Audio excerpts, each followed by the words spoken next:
Një ngjarje e rëndë që për pak mund të përfundonte në një masakër është regjistruar disa orë më parë në Elbasan. Ngjarja ka ndodhur në një lokal të populluar, ku një person ende i pa identifikuar nga policia e shtetit, teksa ndodhej në ambientet e lokalit, ka ndjekur një tjetër shtetas, sapo ky i fundit ka dalë jashtë. Bëhet fjalë për Mir Bitocin, ndaj të cilit personi i armatosur dyshohet se ka nxjerrë armën dhe ja ka drejtuar në kokë në tentativë për ta qelluar.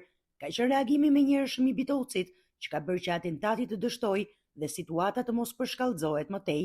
Aktualisht grupi hetimor po punon për identifikimin dhe kapjen e autorit të dyshuar, ndërsa mbeten ende të paqarta rrethanat dhe motivi i kësaj ngjarjeje.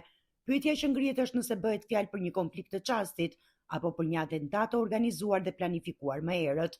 Mir Bitoci nuk jeton në Shqipëri, por jashtë vendit dhe sipas të dhënave rikthehet në Elbasan kryesisht gjatë periudhës së verës.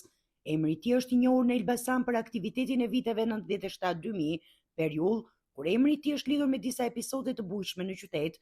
Më pas, Bitoci është larguar jashtë Shqipërisë dhe sipas informacioneve paraprake, nuk rezulton të ketë pasur rekorde të reja kriminale.